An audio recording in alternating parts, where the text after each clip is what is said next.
Bienvenue pour cet édito politique de la semaine. Alors ce matin, le gouvernement a proposé ses pistes de réforme pour réformer, c'est selon ses termes, l'assurance chômage. Et honnêtement, c'est inquiétant. C'est inquiétant d'abord parce que honnêtement, le gouvernement n'a pas compris et confond la nécessaire lutte contre le chômage et la lutte contre les chômeurs.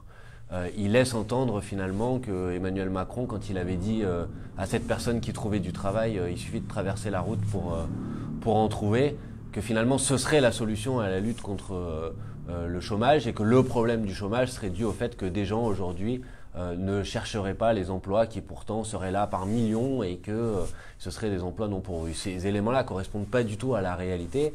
En réalité, quand on regarde les chiffres avec un petit peu de précision, il y a environ 150 000 offres d'emploi qui sont non pourvues aujourd'hui dans notre pays. Et il y a, selon les comptages et selon les catégories qu'on prend en compte, entre 3 et 6 millions de chômeurs. Et donc on voit bien que la problématique qui est posée aujourd'hui, qui est la problématique du chômage, elle se résout pas par une réforme de l'assurance chômage, elle se résout au contraire par des politiques publiques volontaristes de création d'emplois. Et les rapports montrent que, par exemple, vous pouvez créer 1 million d'emplois si vous investissez dans la transition écologique, vous pouvez créer 300 000 emplois si vous voulez transformer l'agriculture industrielle productiviste actuelle en une agriculture écologique, paysanne, basée davantage sur des petites exploitations. Vous pouvez créer 300 000 emplois si vous décidez, par exemple, d'investir dans l'économie de la mer. Il y a des gisements de millions d'emplois qui existent dans notre pays si on décide de s'attaquer enfin aux grands défis qui sont devant nous. Et si la puissance publique intervient comme volet d'entraînement de l'économie dans ces secteurs-là. Le gouvernement est à côté de la plaque et à la place, il propose une réforme pour aller encore davantage sanctionner, culpabiliser les chômeurs en les rendant responsables du chômage, en limitant l'indemnisation, en limitant aussi le financement du chômage par des cotisations et en allant vers une fiscalisation de ces cotisations. Bref, un gouvernement qui à nouveau est à côté de la plaque et c'est clairement ce sujet-là de la mobilisation et de l'assurance chômage sera un sujet de mobilisation dans les prochaines semaines et dans les prochains mois. Des mobilisations dont on parle peut-être pas beaucoup mais qui existent aujourd'hui dans la société, dans la population. Je pense à cette mobilisation des urgentistes dans le système de santé.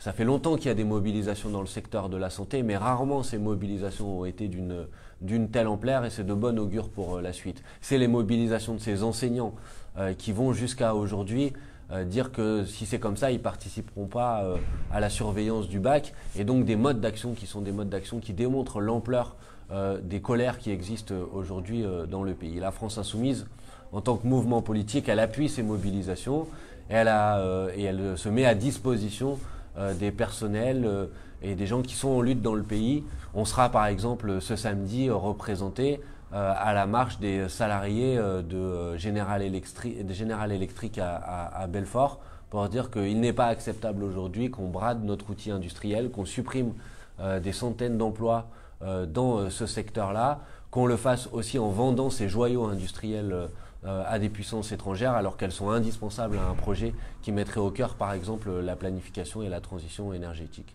Donc la France Insoumise, après les élections européennes, elle a de nombreuses raisons de ne pas lâcher le combat, des nombreuses raisons de mobilisation dans la rue, je l'ai dit, dans la société, des nombreuses mobilisations face à la politique du gouvernement. Et puis des échéances électorales à venir, qui sont notamment les élections municipales qui auront lieu dans moins d'un an maintenant, et dont la préparation, elle va être au cœur des prochaines semaines. Ce samedi et ce dimanche, la France Insoumise réunira son assemblée représentative. C'est l'opportunité de faire le bilan, bien sûr, de la séquence des élections européennes, dont tout le monde admet qu'elle n'a pas été à la hauteur de nos attentes et de nos espérances, mais aussi de dresser ses perspectives, des perspectives de mobilisation et ses perspectives de préparation des prochaines séquences électorales. Je crois que ce sera un moment important pour la vie de notre mouvement. Ça permettra aussi d'échanger, de discuter sur les limites de notre mouvement dans sa forme actuelle et de faire en sorte qu'il puisse aussi évoluer, s'améliorer, pour faire en sorte qu'on ait un outil qui soit le plus à même de nous permettre d'agir dans la situation politique actuelle. Ça sera aussi l'occasion, l'Assemblée représentative, de saluer l'arrivée de nos 6 parlementaires européens, puisque si les élections européennes n'ont pas été à la hauteur de nos espérances, pour autant nous avions un parlementaire européen sortant, Younous Omarjee. Nous en avons maintenant 6 qui ont commencé leur travail à Bruxelles notamment pour l'instant. Ça sera à Strasbourg au mois de juillet. On est pour l'instant dans le temps d'installation des groupes européens. On pourra faire le point sur ce sujet dans les prochaines semaines. Mais pour l'instant, le travail législatif en tant que tel n'a pas commencé. Mais soyez sûr qu'on vous tiendra au courant, on vous informera régulièrement des batailles, des combats que nous mènerons dans cette enceinte du Parlement européen. Voilà, c'est tout pour cette semaine.